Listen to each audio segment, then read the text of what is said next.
And welcome back, everybody, to another episode of Benched with Bubba, episode 793. Got a special one for you here, kind of shifting gears. It is full on fantasy draft season. Yes, it's November, but it is full on draft season. There's draft and hold season. A lot of people talk the 15s. Well, in this world, everyone knows I like the 12s. So I have someone talking NFBC 50s with me, the 12 team draft and hold. This person plays a ton of them. We're going to get to that, get to the strategy, the success, all the goodies involved there. You can find him on Twitter at Sonics102. Found out earlier today. He's out there. But more importantly, his name is Ryan Beck. Ryan, thanks for joining me, man. How you doing? Oh, thank you. Thank you for having me. I'm so thrilled to talk about 50s. It's by far my favorite NFBC draft to do. And we're in an amazing draft right now. That is the best draft I've been a part of. So it's yeah, excited to be here. Thanks for having me. No, thanks for coming on. It's a blast. Ryan is a part of the Bubba and the Boom Patreon, so we mix it up in the draft room discussions there. And it's always like he's a tough one to twist the arm if you need someone to jump in a draft. He's a lot like me in that regard. We love to be drafting all the time, but he's much better at I in these 50s streets. So there's strategy involved in these that is why we're gonna pick Ryan's brain here. But before we get to that, let's get to know you for a second. Let's just kind of slow things down. We'll talk plenty of NFBC in a minute, but the initial question: how long have you been playing fantasy baseball? Like, you don't have to have the date and time, just a rough idea of how long have you been playing? Well, definitely prior to 1998, but in 1998, I might be dating myself, but there was this thing called the Baseball Weekly, and there was a thing called the Barnes and Noble. And I went to the local Barnes and Noble to pick up my Baseball Weekly, and there was a handwritten note from someone who said they're looking for an AL and NL only owner. And so I answered the call, and my then girlfriend, now wife, was like, "You're going to be put in this guy's trunk. We're never going to hear from you again. You're just going to go meet some strange person." Anyways, I ended up joining that league, Narlo. Sean Shoppy's the commissioner, still going. But that really sparked me wanting to do more than ESPN, more than we did Stratomatic as kids, a lot of sim games, but playing in the AL and NL only leagues really, I was like, that's what I want to do. So really starting 1998 is when I really started playing fantasy baseball. That's awesome because you went straight to the deep end when you do that. Because a lot of people, the only leagues for those that aren't like, if you can't understand what that means right out the gate, literally he's just in the player pool of one side. Things get shallow really quickly in those formats, so you have to really grind and make that. Like, how many teams is in that one? If you might have said it, I missed it, 12. but 12. Okay. I was, Oh, yeah, 12 next. team AL and NL, and I was given the roster, and I only kept Nomar out of the whole. Yeah. Like I passed the test, I guess, and then loved that. And then in 2020, I found a podcast by Batflip Crazy. It was a solo pod he was doing driving home, maybe Yep. from the holidays, and he was talking about his draft on this format that I'd never heard of. And so I heard about NFBC through that podcast and have been hooked ever since. He was driving home from the barf draft that I'm a part of. We draft in San Francisco because that was the thing he used to always do. Is I'd sit next to him sometimes and he would take notes. I'm like, "What are you taking notes for?" Because he's a lot smarter than I. So I'm like, kind of curious, what are you doing with this? And he does it. He had like because he can set him up in his car and record as he drives home. It was like a 2.5 hour drive for him, and he would literally go basically take notes on every pick so he could discuss it on his drive home. Yeah. Yeah. I don't know how that podcast came across my feed, but and then that led me to your podcast with Toby, and it led me basically just doing NFBC since 2020, and trying all the formats, but just really loving the 50s. All right, so that's a good one. Good segue here is what you tried all the formats. That's really interesting to hear. You tried them all, and it led you to loving 50s. What is the part about 50s that you like the most? I love the strategy of the 50s. So I've done the draft, the DCs, the draft champions, which are 15 team draft and holds. I've done main events. I've done the OCs, the online championships. I've done auctions. I love drafting the 50s, and I love the strategy of the 50s, which is a 12 team with 50 players, and you set the 50 players you draft are the 50 players you have for the whole year. And I love that there are always tough decisions to make, I feel like, in 50s, that you have really good outfielders, hopefully, if you've done well and you're healthy, don't have a lot of injuries. And it's nice. To me, I love the in-game strategy, and I also love the drafts. The drafts really move. And I don't know. I've had some success in the 150s. I finished middle of the pack in the main events the 3 years I've done it, but I found I came across, somebody shared with me the results from the NFBC 50s, and I didn't realize I played more 50s than most people.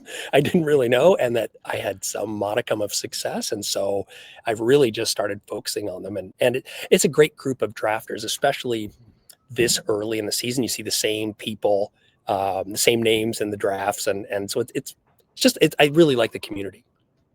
It is, and to your point, especially early on, it's the thing that like Ben and I will talk about, Ryan and I, when we're kind of analyzing early ADP and stuff, and you wonder like, wow, they actually caught up to these. Like you wouldn't expect a guy to be so high so early type deal, and you realize, okay, if you're drafted in October and November, you probably have a little handle on what's going on compared to just the average Joe jumping in say February or March to get a few baseball drafts. So it's the same core to your point of this of us that like to this is how we're getting our feet wet. Some of us use it to get used to the player pool. Some of us, like yourself, uses the volume, which we'll talk about here shortly, because it's the old saying, if you find something you're good at, take advantage of it. Well, you're good at it, so play more 50s. That just makes sense in the end game here. Like we talk about, like Waxman he maxes out the Gladiator, like a lot of those guys do, because they have their formula to it, and it's just kind of the way things go. Like I play a lot of DFS. So I usually do like a 3 max or something, but some guys will do the 150 because they know their recipe to it type deal. So, yeah. All right. Are you still playing anything else in the NFBC, or is it strictly 50s only and that's it? I've done the CLQ, which the last 2 years. I'm not sure this year. So the CLQ is you draft a $150 draft and hold. You draft an online championship and you draft a main event, and then you see how you do. And I finished, I think, in the top 40 this year. I may take the year off from Fab Leagues. I'm not quite sure. Like, I love OCs. They're so much fun. But and I love the main event and the stress of it and agonizing over every Fab bid and then all week changing them and tweaking them.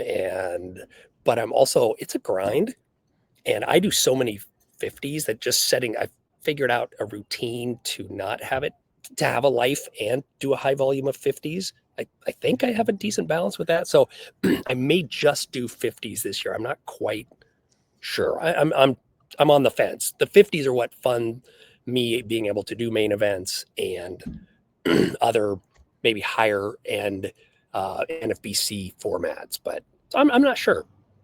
I probably will end up every year. I say I'm not going to. We'll see in the draft rooms later. I know how this goes. Probably. I'm like you every off season. I'm going to only do like 6 Fab Leagues. Next thing you know, I have 12 again. And it's like, why did I do this to myself? But I know. And yeah. Now, to your point about that's the where I'm in balance November. Yeah, exactly. I'm still sticking to one draft at a time right now, so we'll see where that continues to go. That'll probably change quickly. But to your point, the balance makes a ton of sense, because if you're going to do the volume, at least with the 50s, you set your lineups Mondays and Fridays. Like, you're good, it's set, you're done. In a Fab, you're setting your lineups Mondays and Fridays, plus you're putting the Fab work in. Like, there's a lot. Like, you have a family, you're a busy, career-oriented person. So it's like your point of the balance. That's the hardest thing so many of us talk about. Yeah. How do you find that balance? Because eventually, like Ryan and I talk about it a lot, is being dads, the Fab balance takes a hit once in a while. That's just the reality, because like we prefer to be, the dad. So I get where you're coming from. It's tough to justify the amount of time on a Sunday that I feel like I need to put into Fab Leagues to do them well, and not feel like I don't want to do it at the expense of my family. And so that's what I'm trying to juggle, is that I love drafting. I mean, I do draft a lot of 50s, but I would do more, but I also have tried to feel like, all right, what's the max I can do and still be a whole person and not just somebody who's question. And it still takes a lot of time. Oh, definitely. Question for setting lineups does take time, regardless of the Fab part of it. before we get into the 50s, I got another question for you.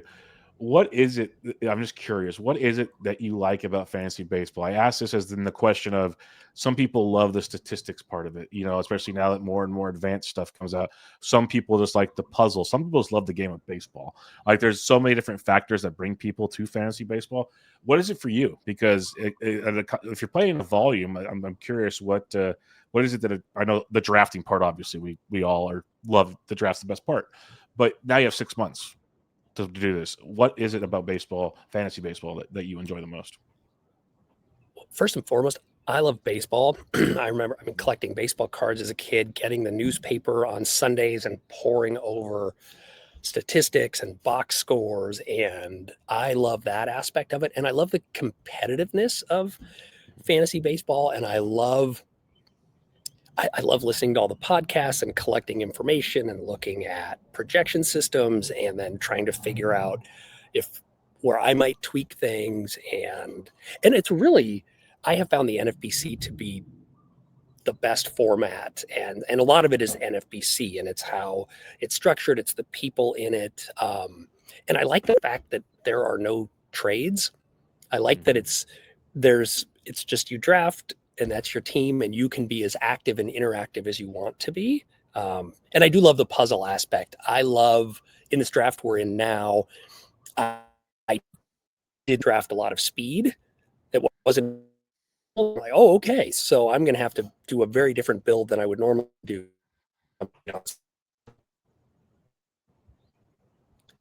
That part of each different, each pick is different. And I love at the end trying to see how it all fits together with 50 players. No, definitely. I love that. It is quite the puzzle, especially the 50s. And we'll start to get into that now. Is you draft your starters, not always in that order. Sometimes you got your bench earlier, but you're drafting depth pieces. We'll talk about that part of the strategy. You're talking like depth in positions and depth in statistics at the same time. Like there's a whole puzzle to it because injuries happen. Like it's the old joke as the season goes on. Some lineups are easier to set than others because just the red briefcases take over and it limits your decisions. Like that's just one of those things. Um, Yeah. so we'll start with the initial question.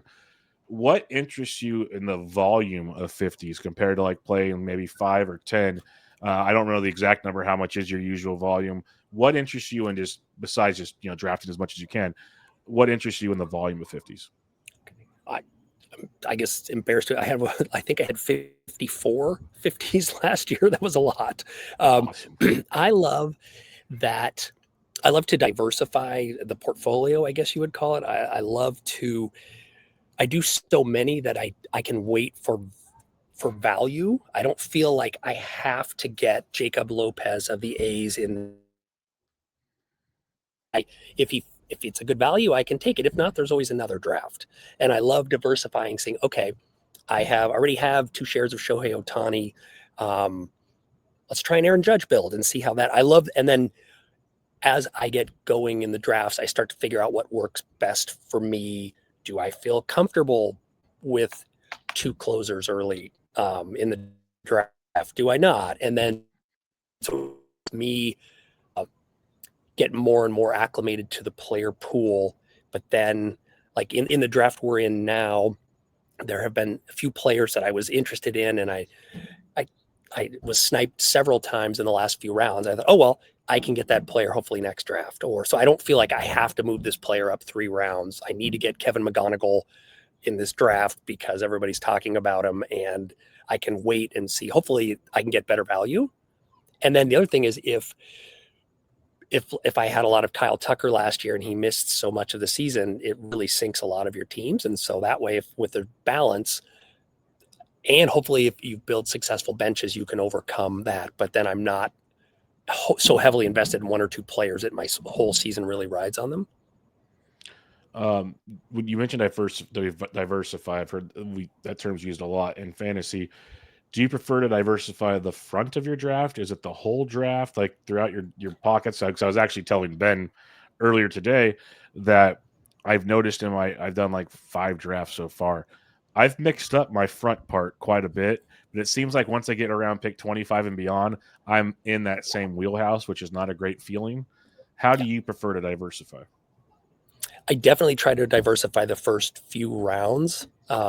So like if I don't, I might have La De La Cruz ranked ahead of J Ram, but if I already have an Ellie share, I might take a J Ram to diversify. But I do find, especially past round 30, I tend to, there's players that I like for whatever reason that I tend to have a lot of. Like last year, I was really heavily invested in Geraldo Perdomo, Ben Rice. Nick Kurtz, but I was also heavily invested in Michael Toglia. So there were some big swings and misses, but I found, like, especially if I can identify players that I feel like are going late that will be solid contributors at some point. I love to load up on them. So last year, I think Perdomo, out of my 50 some shares, I think I had, or 50 some drafts, I think I had over 20 shares of Perdomo. Did I think he was going to have this season? No. But now it's hard for me to take him 25 rounds earlier or 20 rounds earlier, but I'm trying to let go of that bias. And but I do find I try to not get in a rut too. But it is tough if I identify a player I like and I feel like it's a good value. It's hard not to smash the button every time. Yeah, and that's kind of where I'm at. I might, again, I don't try to like force the issue as you mentioned with like Jacob Lopez earlier. But if it's a guy I'm interested in, it's like I keep them on my radar. I check every time, and like you, I'm like, okay, now he's coming on my team because he's still sitting here. It just feels like that's Yeah. kind of the snag. I have a ton of Casey Mize. That's just one that comes to mind. There's a bunch of dudes I know. I'm targeting the same guys over and over again. Yeah. I like your point about it's a problem every drafter. I'm pretty sure. Or let's say 80% of drafters face. You get the Perdomo at that amazing value last year. He has the year of years. Now the ADP climbs. It's just natural progression. Yeah. And trying to convince yourself, is it worth the ADP? No way, I can't. Like we all have that discussion. Like it was Marcus Simeon for years. It was Perdomo this last year. There's a group of dudes every season where you're like Nick Kurtz this year. Perfect example. Like, am I playing a first round price for Nick Kurtz? And getting past that and finding the yes or no, that's $1 million question sometimes, but very, very, I'm glad you mentioned that 'cause that happens to everybody. Yeah. What I'm trying to do now is find the next Perdomo, try to find the next, is it Aiden Miller? Is it Justin Crawford? Is it, try who it is. And I'm hoping as we get more information and rosters start to settle and free agents sign, I always love to look back at my first few drafts and what was I thinking?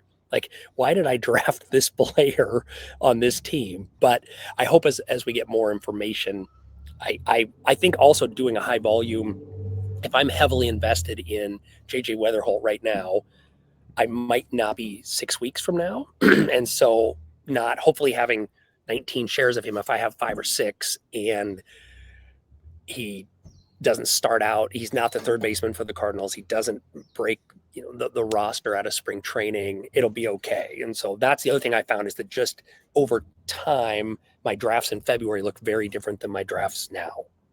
Okay. Before Oopsie is out and before all of the other projection systems. That leads me to like you just mentioned trying to find the next Perdomo, and that's the angle you should take. Like, how do I find that value this season? Who's it? Because there's always just going to be somebody. There's going to be a few of them, and it's just like because Robbie Ray when Phil Dussault like out of nowhere just picked up Robbie Ray. There's always a few every year. What do you use to find the next so-and-so? Is it a specific statistical category? Is it a group? Like you mentioned different projections. Which ones do you prefer? Because we all have our feelings on certain ones. Like, how do you go about your process of trying to analyze players, either just in general or even looking for the next guy?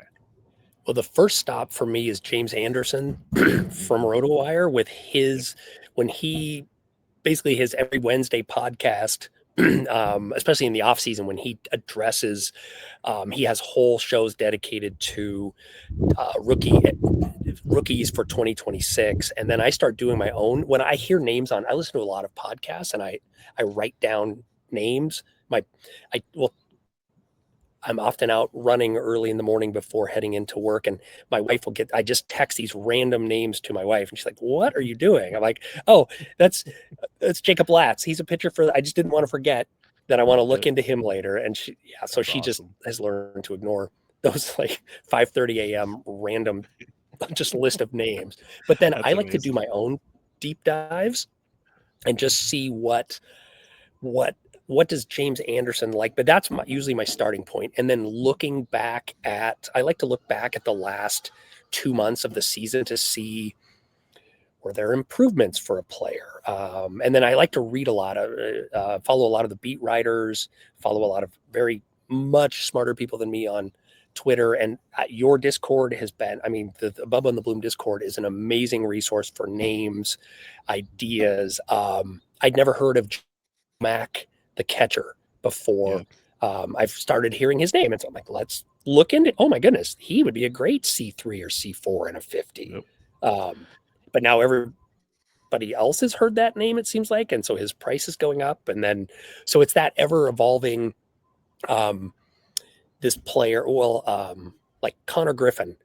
I've tried to get Connor Griffin from the rookie for the Pirates, and I just can't because he keeps going earlier and earlier. But if he signs an extension and I know he's going to play, I would probably hop in on him.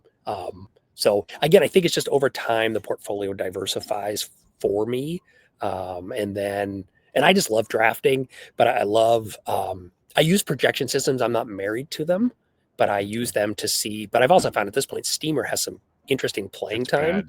It's bad. Yeah. Yeah. And so I take a lot of it with a grain of salt, but I do look and see, which players are really popping, like which players are outperforming in my head the expectations that I would have for that player. And I'm on Roster Resource quite a bit. Mm-hmm. I use the reliever recon to fall. Right now, one of the hardest things is closers. And It's bad. with half the teams don't have a set closer right now. Yep. And that's part of the diversification too, is I don't want to have 7 shares of Devin Williams this early and realize, he's the setup.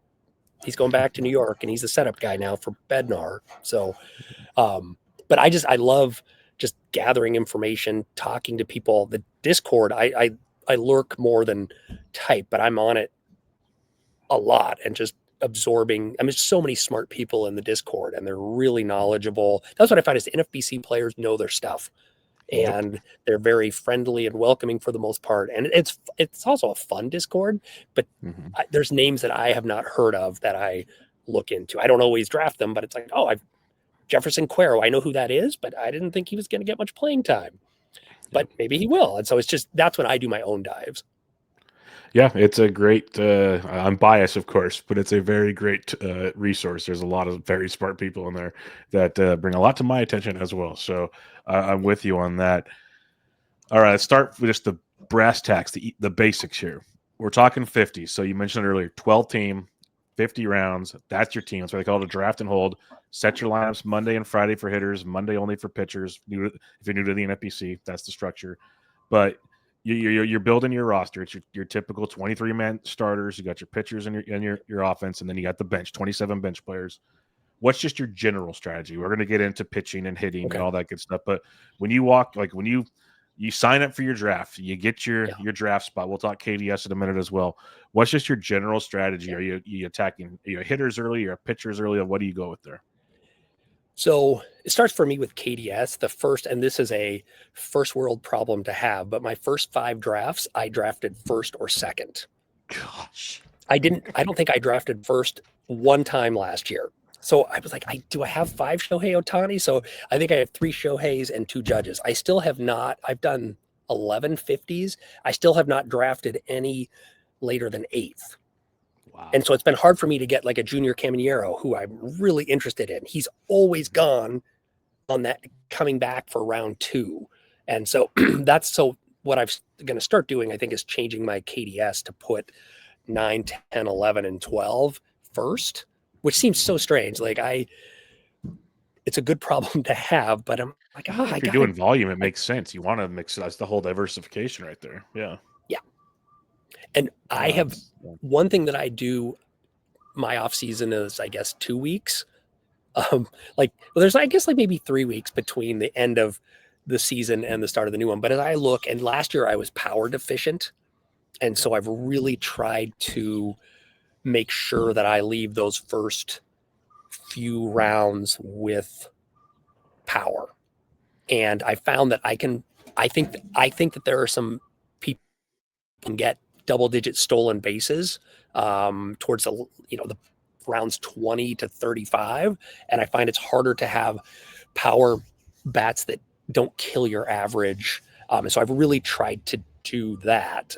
I was a huge pocket aces person per Toby for a long time, but I've then found I've decided I'm really focusing on offense in my first few rounds. But in this draft we're in, I just took Skeens because I didn't have a share of Skeens, and so I just went. But I'm like, okay, that's the other part of doing volume is I can change my mind on the fly and think, well, I was going to go a power bat here, but it's Paul Skeens. That's 230 strikeouts, maybe 8 wins, hopefully. But I can work on wins, great ratios, and then I can really focus more on pitchers in those, rounds 5 to 8 or 9. No, that's makes a ton of sense because, yeah, the diversification, like the way I want to in these drafts too. But like I'll do heavy volume, say like an underdog, and it's not a 12 person, but I'll get frustrated when it's like, hey, I've had like 6 straight first picks. Like I need the back. I have to have the back to like. You can't even set a KDS there. Like you can in the NFBC to your point. For those that are curious, it's Kentucky Derby style. You basically rank your draft picks, and when the draft's full, the draft order, actually draft slot, then they run a KDS, and that'll determine where you go. I'd find a better way to describe it, but that's the gist of it, right there. So you're going more hitter heavy, which is how I roll as well. Except I will switch it up as well, like you said. Like, Yeah, I don't just pass on things just to pass on it per se. So yeah. if something's sitting there, I'll go that direction. Do you prefer to focus on positional needs throughout like early in the draft, like knowing like scarcity, the word people use, or do you focus more on statistical? I think when you said power, you're leaning statistical. But is that it's like a trend this year? Or is that a normal thing for you? I for whatever reason last year I was power deficient in the 50s. Normally I'm not, like historically. So, but what I try to do is I just try to build balance because at this point I can't tell you how many home runs Nick Kurtz is going to hit, and projection systems seem like so. I try to build balance. At the end of a typical draft for me, I'm going to have 28 batters and 22 pitchers. And in my head, I've got my ideal. I want 6 relievers, but that can change. Did I get 2 solid closers at the top? But I've also found that I feel most comfortable when I, through the first 3 rounds, have ideally that's when you're going to get the power speed combo with decent average. And so I found if I go pitching, like I took Skeens, then I felt I was nervous. So and then I grabbed Kurtz in round 2. I'm like, oh my, and then I took Jordan in round 3. Like I have no speed. So that's going to change my next 46 rounds to try to make sure that I don't. I look at the historical targets for 50s and all the categories for the 80th and 90th percentile, and I try to hit those leaving the draft. And regardless what the draft pros grade says at the end, I found that my Fs usually do better than my A pluses. So, but that's what I try to do is at the end, I just want a balanced team. I want to be competitive in all the categories and also injuries are going to come. I had a team that finished 11th in the league and was one of the bottom like 50 teams out of all the thousands of 50s drafted. And I literally couldn't set the roster. It was there were red suitcases. So, and it was just one of those, like, I really like the team, but like, oh, nope, all my players are injured or lost their closer. I had Ryan Helsley and it's like, oh, there goes that. So, but it's also trying to learn from it for me. But yeah, at the end of the day, focus on power. But then it's always at the expense of something. I love to get 2 really solid catchers, but then you can't get everything. And if I also want to get a closer and I want to get a starting pitcher or 2 for an ace and power, you can't do it all. And so that's sometimes I just like this draft that we're in. I'm going to figure out speed more in the middle and back end, hopefully, than I will in another draft. And then, so really, I think the first 3 or 4 rounds dictate to me which direction I'm going. Okay. No, that's actually a great way to look at it. Like, hey, I'm going to go with the flow of the draft, look to make the best 3 to 4 best picks, like not force something, but then based on that is I got 46 rounds to shape my team from there. That's kind of build your identity. I mean, That actually makes a ton of sense. Yeah. I really want a share of Junior Caminero. It's almost like now I'm changing my KDS to possibly just get him, and I've come close a few times, but yeah. So for me, once I took Skeens and then I took Kurtz and Jordan, it's going to look very different than other builds that I have through rounds 4 and 5, where I might end up with a J Ram and or like if you get Otani in the first round and then you're on that 2-3 turn, it just really limits. I found where you start your draft really limits some of the player pool that you don't typically have access to in the early rounds. And that really can shape things. And I have the player share. There's a tab or a link on the NFBC player shares, and I go to that all the time. And I'll look and say, I already have 3 Tyler Mahle shares. Do I want 4 this early? Even if I think he's going to do well, maybe I only have 1 David Peterson share. Let's get a second one of him instead of that 4th share of Tyler Mahle, just in case his elbow explodes and he's gone, or he doesn't live up to performance. And then, so that's the other part for me is trying. And so I'll make a conscious decision. Like in this specific draft that I'm like, I'll decide, okay, I'm going to get Agustin Ramirez. I'm going to get the Goose. And I'm going to get 1 other early catcher. I know I'm going to be light on starting pitching if I do that, and I get a closer, and I try to get some power. So, what then? Looking at the draft board, I like to look at the last couple of weeks draft board too, just to see kind of where I can expect this player to go over the last few weeks and adjust from there. Because I look at like some of the Murakami, the third baseman free agent. I just took him. I didn't want to because I already have a couple of shares, but in the draft we're in, it was his max pick, I think. And I thought, well, I only have 1 third baseman, and let's see. It could totally flame out. But that was one of those that changed my. So I do look at min and max as well to see if I really want to get Bubba Chandler, when should I mentally prepare to be ready to pull the trigger on him? No, that's a lot of good stuff you just dropped right there. That when to go for certain guys. I love the Mahle thing because I joke I get made fun of a lot. As I had a ton of Albert Suarez shares last year. I should have looked at my shares and not gotten so many. Like I was looking at value innings pitched and at least should have cut that in half, probably just for the same logic you were giving there. Things along those lines go a long, long way. So, yeah, very, very good bulk drafting stuff right there about how you wanted to diversify throughout there. The Murakami thing made me laugh because I'll get ridiculed for taking Mookie Betts in the draft we're in right now, but that was the lowest he's gone. Like I'm sitting there, like I kept passing on him and passing. I'm like, okay, I got a Mookie Betts share. Let's see what I get round 4 or whatever. Like, okay, let's see what Mookie Betts can do in round 4. So we're drafting next to each other in this draft. He was the top of my queue, but I already have 2 shares, and I just thought, look at his age. Like, what if I know the last few months he put, I don't know. So I was like, that's what I struggle with too. But and there's so many, what I find too is drafting in October, November, December, very few people don't know what they're doing. Like if you're throwing money into a draft in November, or especially before ADP was set, you're probably a lunatic and you must know your stuff. And so that's what I find is that the rooms I think are sharper now than once we get into February and March. And you get people who the owners tend to be more active.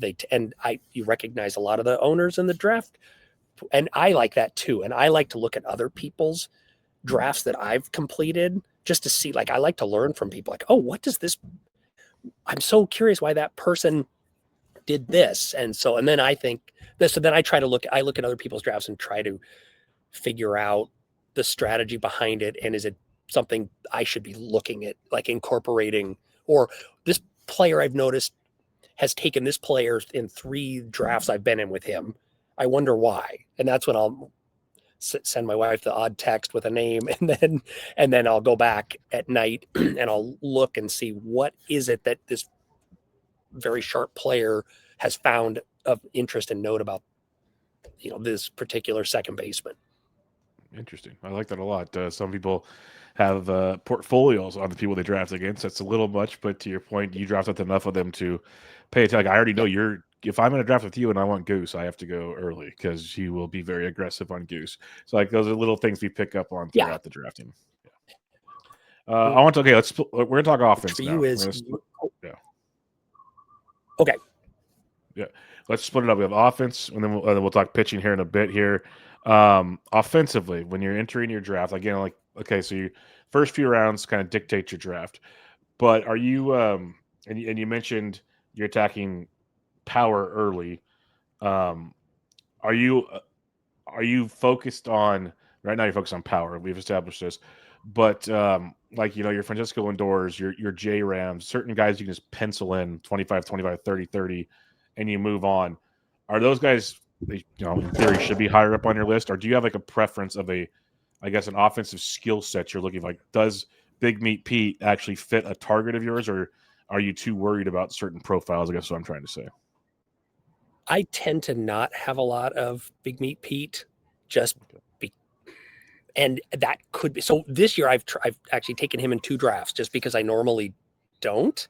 What I find is when I'm done with the draft, I want at least 3, most likely 4 players that can play each position.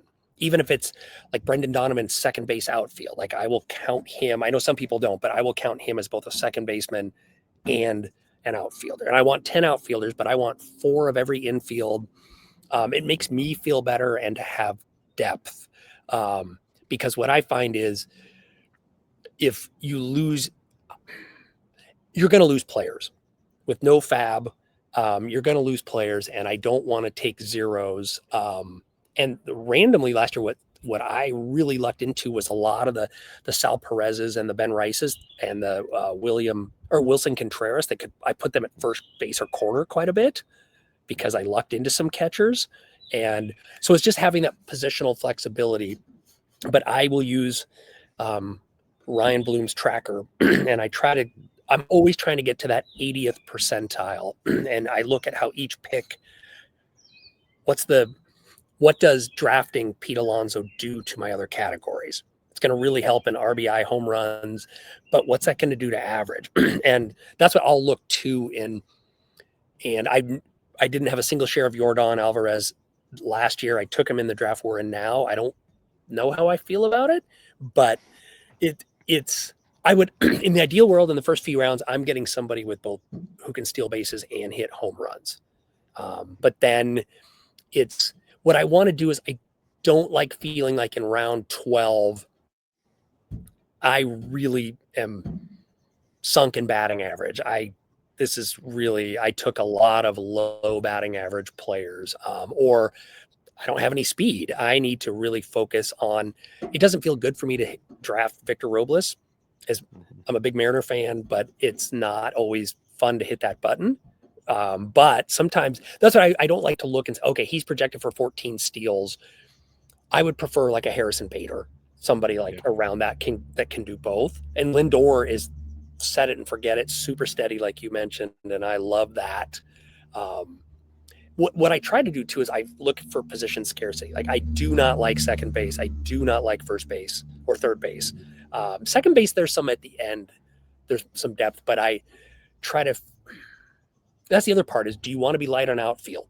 After 7 or 8 rounds, if you get a first baseman, a second baseman, a third baseman, and you have to sacrifice things. And so what I've tried to do is figure out what I'm good at. And I'm been pretty good at finding pitching. I've been pretty good at finding catchers, listening to you and others who really know the catching position. So I feel like if I don't get a second catcher that I like up top, I can find somebody. And so it's a lot of pivoting for me. But I don't like if Christian Walker is my first baseman. Yeah. And so there are some drafts where I will just. A lot of that has to go to knowing the player pool as you do. So that goes a long ways. And it's also doing a lot of drafts, all those reps in all those drafts help a ton as well. You mentioned there's the pivoting. there's you don't want to be late, low on average in round 12 because it's harder to find average late. 1,000% agree. Like my focus right now in draft season, I want to look for average and power early, which is one reason I've actually found myself actually drafting Vladito this year. Now the power I like more of, but playing 160 plus games with a 300 average goes a long way in letting me be flexible later in the draft. We'll see if that pans. That's just the way my brain thinks on it. You mentioned you're okay sacrificing or being light on certain things because, as you know, anytime you draft, you're sacrificing things. Like you said, if I go catcher early, if I go relief pitcher early, so on and so forth, you're sacrificing something. It's always like the price analysis. Is it worth the pick type thing? What are you okay sacrificing at this point? Again, it's November, it's around Thanksgiving, and you said 11 or 12 drafts. Through these early drafts, like, is it a stat, a position? What are you okay sacrificing right now? I found, first of all, what I'm not comfortable sacrificing is I feel better having a guaranteed, as someone who as of November 24th or 25th has the closing gig. Like, it makes me feel better to have one of those. And so I know that for me, what I found is if I'm a little light in starting pitching, I feel okay. And that in those rounds 15 to 25, I can hopefully land on a Nathan Eovaldi. I can land on one of these, like maybe a Chase Burns will be this year's, like the player that provides top 5 or top 7 value, where I don't want to sacrifice. I don't want to sacrifice at least getting one person that I feel comfortable with saves. Knowing last year that did not work for me. That was, if you had Edwin Diaz was fine, but if you had Devin Williams or Ryan Helsley or Clase, that hurt. And then, for me, I would say I'm the most comfortable right now with starting pitching, and I find that there's so many shortstops that I would love to take 2 shortstops early, but I'm very happy with Jacob Wilson. Or one thing for me too is if I land on, let's say, a Corey Seager, and it's a shortstop that traditionally you get stolen bases from shortstop. With Corey Seager, you're not going to get that. Then I'm going to have to, okay, if I do take Corey Seager, I probably need steals from a non-traditional position, like maybe a Michael Garcia, someone that I wouldn't normally take at that position, but I need to get those stats so I'm at the 80th percentile when it's all done, assuming health and that the projections are somewhat accurate. I feel very nervous not having a top 2. If I don't have a catcher by the time Kirk is off the board or Gabriel Moreno, that makes me very nervous. I don't like, so I found that too. I'll try things and that makes me very uncomfortable. I don't like that. So I'm not going to do that anymore. Yeah, I don't blame you at all. Those are catcher 2s. Once you start getting past there, almost catcher 3s at points as you get deeper down that world. You mentioned, and it's a great point, like, okay, so I take Seager, I want Michael Garcia, getting steals at third base, not traditional, so on and so forth. It could be even with your relief pitcher situations, because it is a disaster right now with so many guys. You almost want to put their backups in there. Let's use the Michael Garcia example. In a player like of that, where you need A, at the position, and B, the stats, how far are you okay moving certain players up as you're drafting? Obviously, this will change throughout draft season, but like, are you good going around 2 rounds, 3 rounds? Some guys are just like, screw it, I'm going to take value later. How are you about adjusting to ADP, basically? That's where I use you can set the filters on the draft boards for the 50s or whatever draft you're doing to see when they've been going in the last 3 weeks. And if I need speed and I see I will jump my Kelgar, I will make sure to get him, even if I set them in. If I feel like his stolen bases will help me more than any other. And ultimately, to me, I guess it's more stats for me, but I feel more comfortable reaching a round or 2 or 3 if I need to, if I feel like those are the stats that I need to move forward and like regain balance if I've kind of gotten out of balance due to. The other thing is there can be amazing value, in quotes, in November, perceived values that, and it's like, how can I not draft this player? Like this outfielder should have, I don't know, why is he still here? And the first thing I do is make sure he's not injured. I didn't miss anything. And then it's like, well, then I didn't want to take a third outfielder in round 6, but how can I not? And then that's when it's that pivoting. And that's when volume comes in. Because if I only did 3 drafts, I would feel very differently. Or if I did 5. But with doing a lot, I can, okay, I'm going to have all my 5 starting outfielders filled out very early in this draft. And other positions are going to be ugly because of that. And then that's hopefully when you can hit on some of the later round second baseman, third baseman, first baseman types, or relief pitchers that you take your specs on. And that's what I would say is by round 15 or 20, I would love to be all balanced where all of my categories are roughly around the 80th percentile. I don't like to intentionally punt things. I sometimes punt if your 2 closers get injured, but that doesn't, I like that balance. And then I feel like once I'm balanced after round 15 or 20, then 21 through 50, I can take players that are of interest to me that I think maybe have higher upside. I don't want to feel like I have to only take speed first people in my next 7 or 8 hitters because I am in the 12th percentile in speed right now. I don't like being limited. Yeah, I love how you bring that up. It's like after round 20, you have a good idea who your starters are. Because in reality, in any of these draft and hold formats, 12 or 15, your starters you're hoping plays all season. That's just the reality of the situation, unless you hit big on somebody. But obviously, injuries and whatnot will take place. So to your point, if you're tracking it, this is your balance. I like how you basically mentioned. So the next 30 rounds, I can start, taking some chances here and there.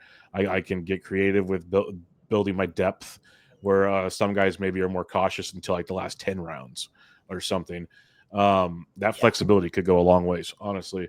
And because you can still get boring, safe picks rounds 40 through 50, but take the chance in rounds 25 through 35 or something. So just saying that out loud and hearing you say it makes a lot of sense. It's all about the package as a whole, not how you got there type thing.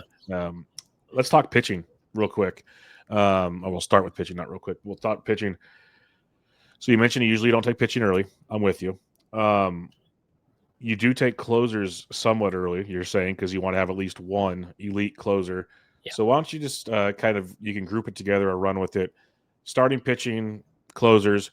How do you start your staff out? Like, how do you want to start your staff out? What are you looking for? And then how does that build into your closers? Because it's the old adage, like in the first 10 rounds, I'd like 2 starters, a closer, a catcher. I have 6 of those, whatever. How do you go about it?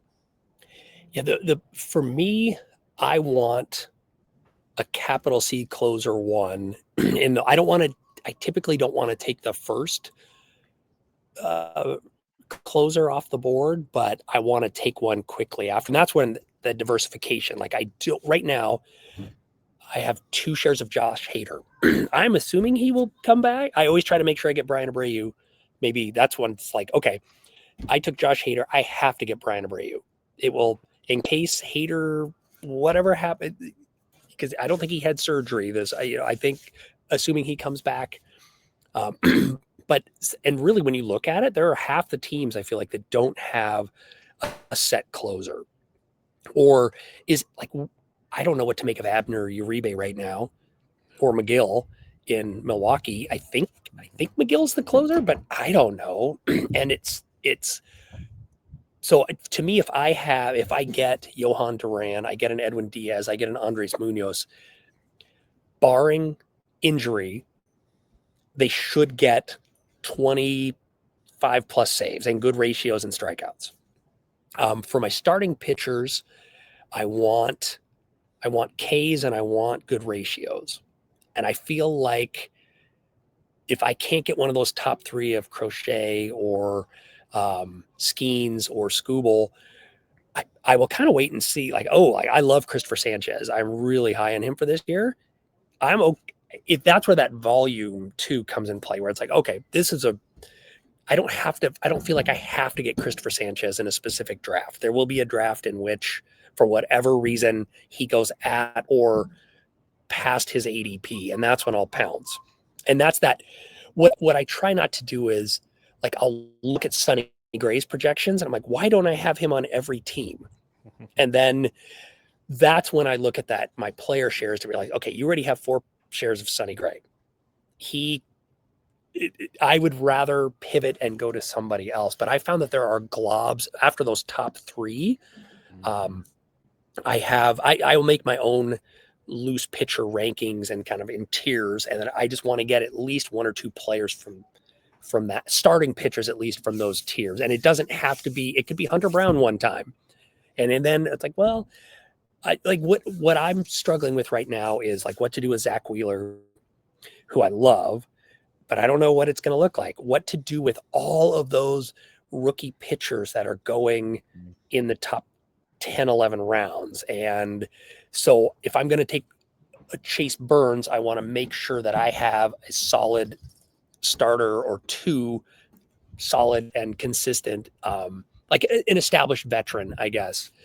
So then I'm still looking at those targets, but I feel like there's a lot of pitchers that will get, like Logan Webb, not the most exciting pitcher, but if you look at the end of the year, he puts up numbers. And so that for me is more, I don't want to be over invested in a specific pitcher, especially pitchers with they're so volatile, but looking in those tiers and making sure by maybe round 7 or 8, I want to at least have 2 solid starters. Ideally, sometimes that doesn't work out, but then or in my head, they're SP1s or SP2s. And if I feel like I'm light, then I'm going to maybe in those next rounds 10 to 20, I'm going to take maybe 2 or 3 more pitchers than I would normally to just spec on a Nathan Eovaldi or not spec, but make sure that I'm voluming my way. Hopefully if my SP 4, 5, and 6 are stronger than other people's, even if my SP 1 and 2 are lighter than theirs, I feel like it'll balance out. That's a great point. I like that. There's the volume part to it. If I have this kind of core, maybe they'll be better than the rest of the pool that you're facing, which makes a ton of sense. Because I'm with you. Like for me, it's after the top couple of starters, it's a lot of similarities. Like you could pick your poisons to your point. So it's a lot of, like they use the term globs. There's multiple globs. It's like, so give me 1 or 2 from here, 1 or 2 from here, and like I'll build, like it'll make it work. So yeah, I usually have 2 starters before the top 10 rounds is done. But when those 2 come are different. Like the draft we're doing now, I was actually more aggressive on outfielders and starting pitchers than I've been in any other draft. It's kind of the way things kept falling. It felt like I'm like, okay, I can build elsewhere. This like seems too good to pass up. So that's how I diversified in this one. It feels like not on purpose, just kind of went with the draft. But yeah, to your starting pitching point, it is a very blobby situation right now outside of the elites, and I usually don't take one that early, so won't have a lot of shares of the elites, unfortunately. When we're talking closers, real quick. You mentioned like Abner Uribe, real quick, right? Coming quickly after Hader. Or not Abner, Miguel and Abner. No clue what to do. You mentioned Abreu with Hader. How aggressive are you? Because it is only like half the league has a closer right now. There's a ton of free agent closers right now. How aggressive are you in that kind of middle to later pocket of closers, I guess, when because you get to the draft room and after, say, Bednar company, it gets real murky real quick. And how do you approach that? I struggle with that because it's hard for me to draft Griffin Jacks in the round where he goes, because I mean he has great ratios and he'll put up solid numbers, but that's where I feel better if I at least have one solid closer. And in the draft we're in now, I drafted Hader and someone moved up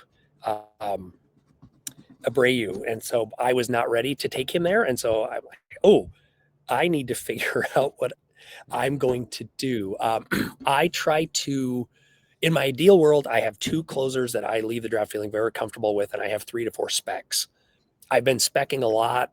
I feel like in the last few drafts on Reds pitchers, but I don't know if Tony Santillan will be the person, or Maxwell, or Connor Phillips. So I try to. That's where I try to with the volume sprinkle in, or does Emilio Pagan come back? Like he might, and that's where so when news came out about Kittredge going to Baltimore, I made sure to draft Kittredge, and then you read the new news and it's like, oh, they're still in the market for somebody. So that's why I don't want to have four, but I try to find arms that will put up good ratios and strikeouts. And even if they don't get saves, I can plug them in if my starters don't have good matchups or they're injured.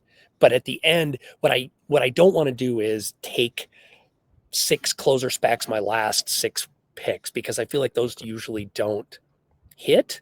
I'm not embarrassed to admit I drafted Victor Vodnik in a draft. I'm like, well, he's right now has a good shot at getting saves.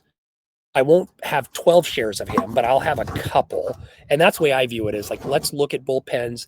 Let's look at who's up next in the bullpen in case that person gets injured. And knowing that free agent dominoes will blow up a lot of these things. Like, do you feel comfortable with Dennis Santana? I don't know how I feel about him. I don't, yeah, that's, yeah, it's tough with him. Like the Pirates, them likely spending money is always a crapshoot, but yeah, it's probably a coin toss at best with Dennis Santana. I know that's yeah, not the answer everybody wants, but to your point, do I feel great about it? No, I have no shares of Dennis yeah, Santana at this point. If that answers your yeah. question, Well, and that's what I struggle with. There are bullpens where the closer that is on roster resource or on reliever recon right now may not be the closer in 6 weeks. Like Daniel Palencia, I think he will be the closer, but wow. and so it's hard for me to invest that capital, like draft capital, in that range when I look and see, like, I could get a starting pitcher who could get me 165 or 170 strikeouts, decent ratios, and 10 wins, or I could get a zero from this guy from saves. And it's ultimately certain picks. I just need you to get saves. Like but so that's what I try to avoid that when possible. Like Uceta from the Rays, I love him. I drafted him a lot last year. He didn't get me saves that I was hoping for. And like, I don't know with Peter Fairbanks what to do with him right now, or some of these other. So that's why I feel like if I get one of the quote unquote safe closers now, I I feel better at the end of the draft. Just if there's a good value on someone I feel like is a good arm, like a Matt Brash of the M's, that if something happened to Andres Munoz, I would imagine he would get a share, assuming health. And so I will try to get a share or two of him. And he could put up as many strikeouts in a week as a starting pitcher potentially. But so no, that's the one that I struggle with right now, or I've just had to embrace the uncertainty of November with 15 teams not knowing who their closer is yet. Yeah, it's extremely challenging. To your point, what's your usual layout? Is it like how many pitchers, not just combined pitchers, do you like to leave the draft room with compared to hitters? I, I, I tend to end up with 28 hitters, 22 pitchers. I would love to have 17 starters and 5 relievers, but if I don't feel solid with my first few closers, then I will maybe take one or two less starters, and I will pivot to that when I might prioritize a Griffin Jacks or another pitcher who, I mean, like last year, Cade Smith, no thought that he would get saves, but I like the number. I like his skills. I like the strikeouts. He's done it for several years in a row. He was the next person up if something happened. So I try to identify those players, but it is that if I do this, what am I sacrificing? And so that's when I look. And if I'm balanced heading into like round 20, then I feel much better taking a shot in the dark on somebody who I hope will get me 10 to 20 saves potentially over. I feel like if I'm really light in runs and RBIs, I need to focus more on that and not take shots on those kind of middle relievers that don't have a defined role yet. So does that make sense? No, it makes a ton of sense. I like picking the brain on that one because a lot of people say like anywhere from 26 to 28 pitchers, or not pitchers. Sorry, it was like anywhere from 20 to 23 pitchers. You hear a lot coming off, but it's always like what division. And in recent years, I've been hearing more and more like I want more starters, I want more innings, I want more chances at Ks, chances at wins. Let's see what the ratios do. Like that's 4 categories out of the 5 type thing because with all the injuries, with all the just insanity of closers. Like you mentioned, Helsley, he was great. Then he got traded. We know where it went from there.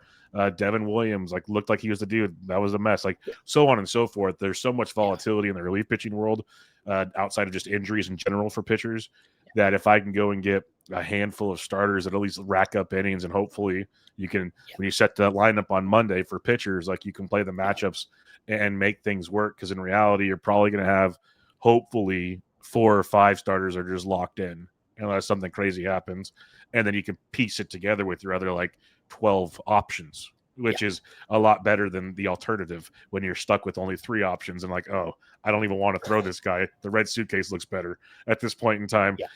So that's where it made a lot of sense what you're saying to me. Okay. And the thing that I also grapple with too is how many upside, like, do you take the Miles Michaelises in the round 47 or Lance Lynn last year and you have him not pitch? Or do you take, how many upside arms do you take? How many do you want Aiden Miller and Kevin McGonigal as your shortstop 3 and 4? Do you want, how many outfielders do you, are you comfortable with that don't have guarantee? I mean, it's the boring Benintendi's versus Justin Crawford. Like, you don't want all upside, but you don't want all boring. And so that's what I'll look at too, is in my last 20 rounds or so. Did I take Chase Burns? Did I take Trey Savage? If I did, I probably want to make sure on my back end that I'm taking more boring, solid pitchers that should get 150 innings, hopefully, or more, or 120, health permitting, because it's so tempting to take a lot of the upside guys, but then I don't want to look and say, like, oh, I have 5 pitchers. I have no idea if they're going to even pitch this year on my team. And so that will also inform how many closers I'll go with. Or if I have 3 awesome catchers, I know I don't want a 4th. And so I'm like, okay, that's 1 extra slot for a pitcher, or I can take Waldschmidt, the outfielder for the D-backs, like in round 47 or something, as more of my 11th lottery pick outfielder, because I've got some other solid people. And that's that. I've always wondered about that as well. I like to know the pitching breakdowns for teams within the prospects, the lottery tickets, as you said, is a great term for it, because some turn into Nick Kurtz, some don't even take it at bat in the bigs the whole season, even though we thought they would. There's a lot of those out there. So you kind of mentioned you don't want to have like a ton of them, but do you like go into a draft going, okay, I'm cool taking 3, 4, 5, whatever, a number of like chances, because you are balanced as you wanted to be in the first 20 rounds. You start taking your shots. Now there's shots like upside arms, like a Zach Wheeler potentially, but then there's shots of, here's a prospect, what's he going to be? So in the prospect world of things, how aggressive are you on that come draft things? That's a massive issue I have always. Yeah. So like, for example, for shortstop, if I have 2 really solid shortstops that I can count on, I'm much more likely to take, like, I want Kevin McGonigal or Weatherholt or Connor Griffin to be my shortstop 3. I don't want him to be my shortstop 2. And so part of it is where they go in the draft. In general, I'm comfortable with 3 or 4 lottery tickets. I mean, I think Justin Crawford of the Phillies has a great chance, it sounds like, to have significant at-bats this year. He might not come up until August. I mean, same with the Pirates and Connor Griffin. People are drafting him, but then you read a report that he might not come up until August. And so that's what I try to balance, is if that lottery ticket is my number 2 in that position, I'm probably not going to take him. I feel much more comfortable if he's my 3 or my 4. Or if I have 7 solid outfielders, let's take a stab. But also, okay, and if I take 2 risky outfielders, then I want to make sure that I do take a Benintendi. I know Michael Tuchman was just DFA'd, but someone like that given playing time, or even somebody boring like JP Crawford as a shortstop. Like, if I'm going to take a risk with shortstop, I want to make sure that my 4th person is somebody that I might not love it, but they're going to, health permitting, they're going to have playing time, and I can count on them. I hate taking zeros. and it's tough to wait. But I also view sometimes these players that don't make it out of spring training, I view them as more like if there were fab pickups. Yeah. I mean, because you look at some of the players that didn't enter, they didn't make the team out of spring training, but were amazing when they got called up. And so some of them, like, if I have three other solid options, if this player sits on my bench for 3 months, that's okay. And I will gladly put him in. Hopefully the timing works out. But so, and for me, it's just really that, am I comfortable if that player needs to start for me? Am I comfortable with that? And I usually end toward I'm not very comfortable with that. Mm-hmm. So like if I do want to, I have 2 JJ Weatherholt shares. I knew I wanted to take him. And so I made sure to take 2 solid shortstops that I felt comfortable with in case he doesn't make the Cardinals or he doesn't get third base eligibility like they're talking about. Or he struggles like rookies typically do. Like you said, not everybody's Nick Kurtz. And then I don't want my season to be sunk on a team because I heavily invested in this player and it didn't work out. Totally agree. Do you prefer taking hitter specs over pitching specs? Yes. Yeah. Pitchers are such a crapshoot. I agreed. Full agree. Even the safe ones. I will take a few upside arms.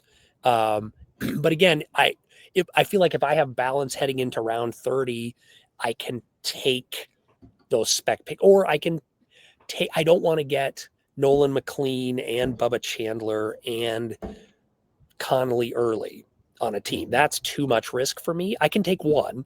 And then if I know, okay, that's where I also look at my player shares to see. I don't have any Connolly early shares yet. If it fits and it's where the market roughly is now or a little later, let's take a chance. But then I know I'm probably going to go with more boring. I'm going to take more boring pitchers just in case Connolly early was a flash in the pan and he's not the pitcher that we think he is, or Schlittler or somebody like that has a lot of upside, but I couldn't tell you how many innings they're going to throw next year. Totally agree with all of that. That's why I'm with you. Like I'll take a couple young guys, but you look at me, I'm team boring a lot of the time. If you look at my rosters, and it's just I'm looking for guys that are going to suit up and hit the mound every 5th day. That's kind of my goal when those guys are there, because to basically, you haven't fully said it out loud, but if people are paying attention, you said it. The key to a lot of these, just from watching successful people like yourself, is volume, volume, volume. I'm not talking draft volume. It's accumulated statistical volume. So just being out there playing, flat out playing, goes a long way in this discussion. Like you said, it's common sense. You don't want to take a 0. But there's so much like deeper levels to that. Like J.P. Crawford, yes, he's boring, but him playing every day, while a lot of teams will not have a middle infielder or a shortstop at times throughout the season, that will add up. Well, yeah, and that's when also the multi-position eligibility players, like the last 2 mascots, like I think if you can get player that qualifies at corner, middle, and 2 other positions, even if he's maybe not the best player on the board, there's something to be said for I can plug this player into multiple spots and I won't take a 0.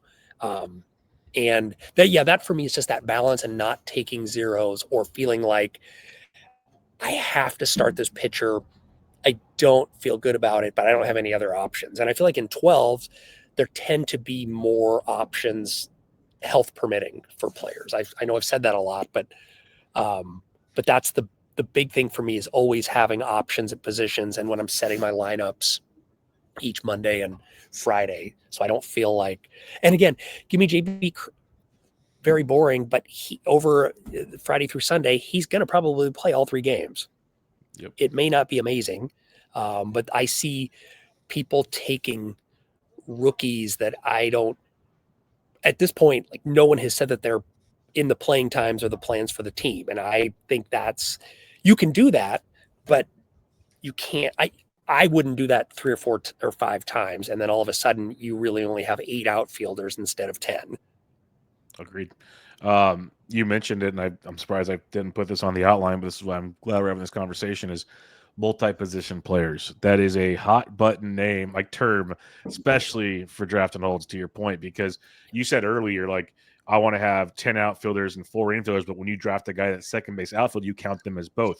This is why, because they're multi-position, Yeah. because you have that luxury. Then it gives you a Yeah. chance. Say you do have, like, I just picked up Brooks Lee in the draft we're in. Like, I like him. He's nothing outstanding, but the dude's first base, I think second base, third base, or something like that. Like, Yeah. that'll play almost any week Yeah. somewhere out there. And to your point, now you could probably take a prospect at, say, third base or second base if you really feel like you have to. Yeah, like, it's not elite, but you could. What's your approach to the multi-position guys? Because some people move them up their draft boards. How do are you more aggressive on them? I guess is what I'm asking, or is it more just like a team fit at the same time? To me, it's definitely a tiebreaker, and I'll look. And so I'm right now in the draft we're in. I have 2 first basemen, 2 second basemen, 2 shortstops, 2 third base.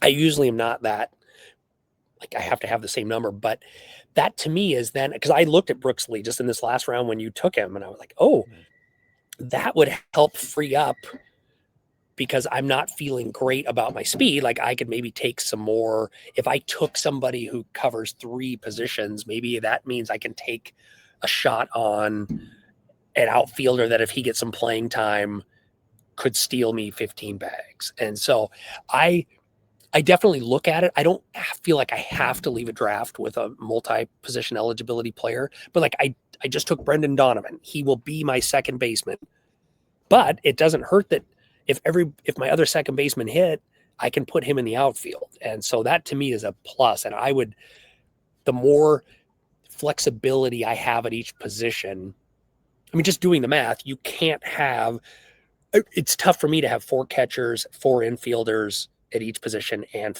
10 outfielders. You're not going to have enough pitching. For me, at least, I won't have enough pitching. And so if I can get creative and so a lot of times I'll have, what I try to look at is I want 7 middle infielders and 7 corners.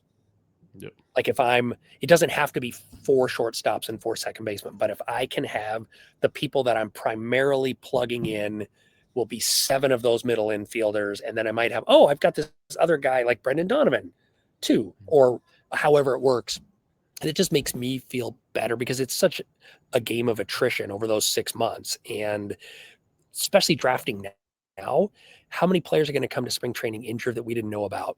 Pitchers and hitters, or somebody had a surprise surgery that we didn't know about and they're delayed, or they strain their oblique 2 weeks before the season starts and then they're out for 2 months. And it makes me feel better knowing losing 1 or 2 players won't sink my draft. Hopefully. Yeah, I'm fully agree with you there. It's funny because I used to be super hyper focused on, like, I gotta get multi-position guys. Like, I just have to. And as I've played more, I haven't. Like, Brooks Lee, it's the first Brooks Lee share. It literally came down. I'm looking at the players available for the pick. I'm like, wait, this actually fits well in this scenario, where it wasn't like a focus of mine like in years past. Like, I have to go get so and so, but it is just a huge thing. So it's like your point. Like, I don't force the envelope, but it's a nice thing to have. It's a very nice tool to have in the tool chest as you're building things out. I want to ask you just a couple 2026 questions before I let you enjoy the final parts of your wonderful sunset there.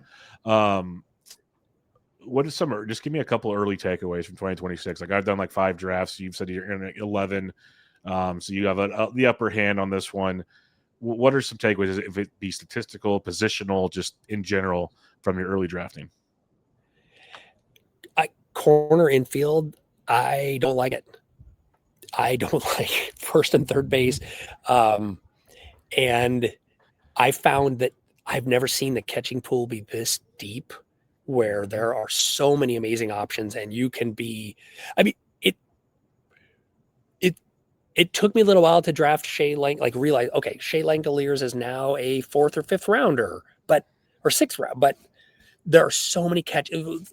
When I feel comfortable with catching, like I don't push it, but with first and third base, I feel like I don't like it if I don't get J Ram, or like you said with Vladito. Like, I normally would not draft Vladdy or Big Meat Pete, but I look at some of the options. I'm like, I have to have 4 of these. If I wait, and again, if my first baseman is Christian Walker, what do the other 3 look like? And so that's what I have found is outfield thins out just because of the volume that you need.